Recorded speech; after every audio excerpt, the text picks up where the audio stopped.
everybody. I'm James, and welcome back to Storytime with James. Make sure you like, subscribe, and leave me a comment if you like. All right, this one is called Smoke Almost Got Smoked. Yes, yes. This was back in the days, back in the 80s. I had a friend named Smoke.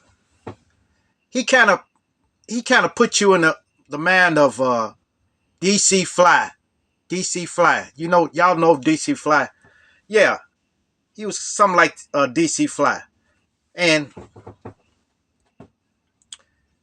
me and him was hanging out one day, and he told me about this chick named Darlene. Okay.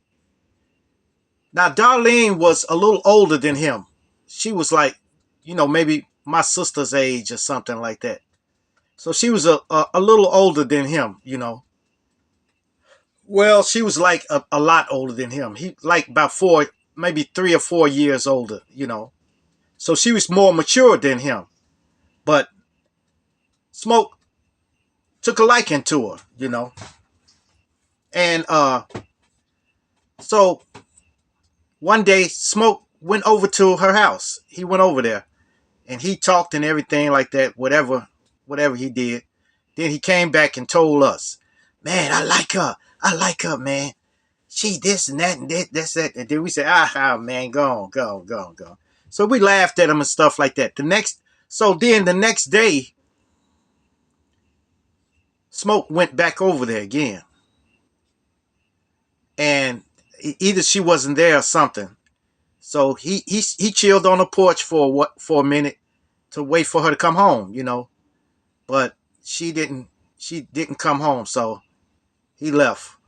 But he told us that he hung out with her that day. He said, "Man, I hung out with her and this and that, da da da da da, whoop whoop whoop whoop." He said all of that. So we said, "Okay, that's cool." Then the third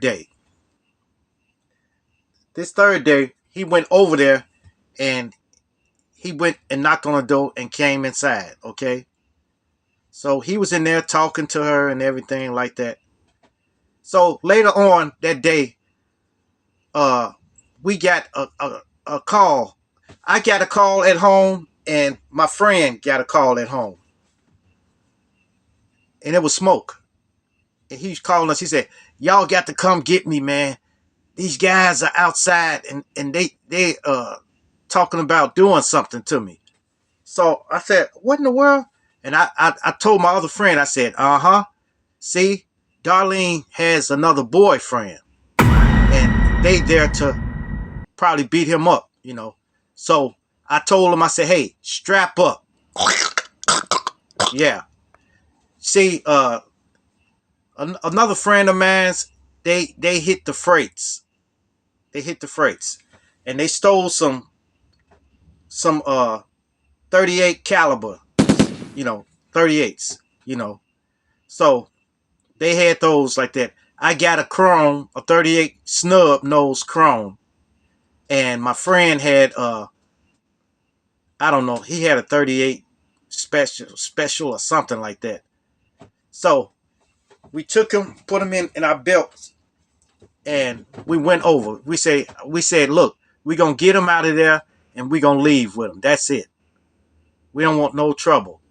That's it. So we left, and then I jumped in my car. I jumped in my Buick Electra, and I picked my friend up and picked another friend up, and we were driving around there, and then we parked. Then we got out, and sure enough, we saw it. It was 5 guys outside. So we walked between them and went up the stairs. We would boldly walk between them because we were strapped. We didn't have nothing to worry about. We thought. So we went up and knocked on the door, and he didn't come to the door.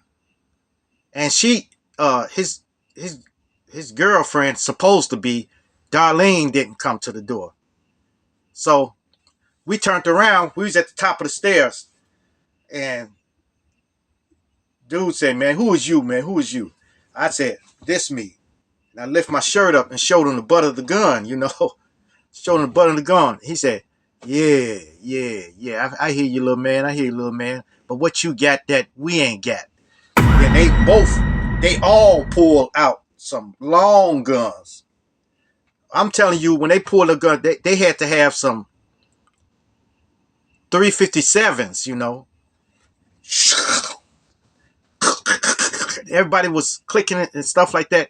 And I said, I was standing there up on the porch and I said, man, let me put this little stuff up then. I put it back in there. And I said, all right, you guys, I'll see you. And they would laugh. They laughed at me. They laughed at me. So we walked between them. Got a car. He said, and then one of them said, hey, don't come around here with that stuff no more. You know, one of y'all gonna get popped. You know, I said, yes, sir. Yes, sir. we got in the car and we left. But Smoke was still in there, you know. So after a standoff for like about, they were banging on her door, but she didn't open the door. You know, I don't know if they was that ruthless, like they wanted to break in or something, but he escaped out the back door. He got out the back door, jumped over the fence, and took off, you know, ran, and then he came back to around the house, you know. And I asked him, I said, man, what? Man, you almost got us killed, you know. I said, you didn't come to the door or nothing. He said, I'm not stupid. I wasn't coming out there because they wanted me, you know, and I didn't go out, you know. But Darlene let them in after he left. They searched around in the house and they couldn't find him, you know. So they figured that they made a mistake or something, you know. But that was it for Smoke, you know. Later on, Smoke had turned down bad on us, you know. He started maybe doing, I don't know if he was doing the nose candy or something like that. Whatever he was doing it. And he started stealing, you know. So Smoke came over to my house one day and he sat in my living room and we were talking and stuff like that, laughing and stuff like that. And then I went to the back for something. When I came back, Smoke left. Smoke was getting ready to leave. He said, I got to get ready to roll. I got to roll out. I said, okay, all right, then. I'll see you later. And then he left. And then I looked on the table because I put my chains. I had like 2 chains, you know, just 2 chains. Took them off and put them like right in the ashtray. Put them right in the ashtray. The ashtray was cleaned out and stuff. There wasn't no cigarettes in there, but I put them in the ashtray. And I looked all over for them and I couldn't find them. So I had to call my boy up again. I said, look, man, I don't know, man, but I think Smoke got me, you know. I think he got me for my chains, you know. So we could not find him. We couldn't find him at all. All around the hood and stuff. Went to his house, couldn't find him. Looked all over for him. I asked his sister where he was at. She didn't know. So finally we found him. And it wasn't nice for him, you know. But we recovered all the stuff. And we recovered a ring, another ring for my boy.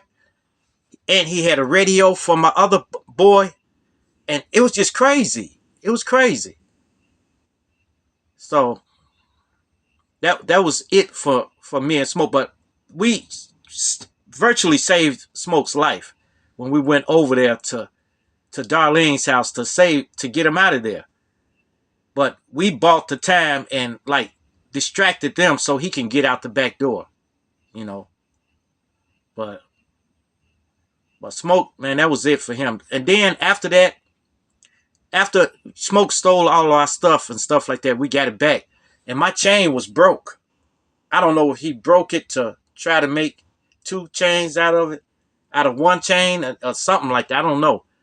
But I got it back and I smacked him up a little bit, you know. You know. And my boys, I didn't let them jump on him because they wanted to. But, you know, but he got away. Then I saw him like 10 years later, you know, 10 years later, when I went back around there. By then, I had moved away from that area, you know. So I came back around there and I was walking down, going towards Cottage Grove, walking down 47th Street, going toward Cottage Grove. And I saw Smoke, and I couldn't believe it. His face was drawn in. His face was drawn in, and he had stubble all on his face and stuff like that. He was real skinny. So I said, Smoke. He said, "Oh, what's up, man? What's up?" Oh, he acted like he was happy to see me. And I said, "Man, don't be hugging up on me like that, man. You know," because he was smelling nasty and stuff like that. He said, "Oh, I'm sorry, man. Man, what's up, June? What's up, June? Look, man. I'm down bad. I need some change. Can you loan me a couple of dollars, a couple of dollars?" I said, "Smoke, what happened to you, man? Man, Smoke was used to be fly. That's what people call him. They say, man, you fly or something like that. Because he used to be dressed." So I said, Smoke, man, you are in bad shape. Look, man, I'll give you $3, man. Go on over there across the street to McDonald's, because there was a McDonald's right across the street. Before you get to 47, you look across the street, it was a McDonald's. I said, go on and get you something to eat, man. He said, "Man, thank you, June. Thank you, June. I appreciate it. Thank you." I said, man, please, man, don't do this. What's happened to your mom, your mom and them, you know?" He said his mom died, you know, and he said he'd been down like that ever since his mother died, you know. And he said his sister kicked him out. So he was in bad shape. But anyway, I gave him $3 and he went to get something to eat. He got a hot meal. But I think somebody said he passed away, or either he had an overdose or something, you know. It's a sad case. And this happened to many of my friends around there. Many of my friends on the south side of Chicago have perished away because of drugs, or they got mixed up in something and they got shot or something, you know. So, man, it's a bad deal, you know. But RIP to all them brothers around there. Everybody that I used to hang with, you know. So. Mm. All right, you guys. Make sure you like, subscribe, and leave me a comment if you like. And hit that bell notification. Hit that bell notification so that you know every time I drop another video.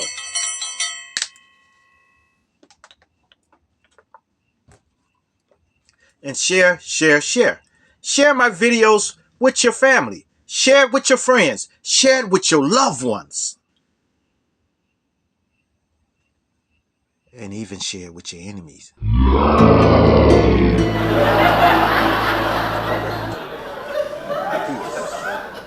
Adios. Salamet. Salamat.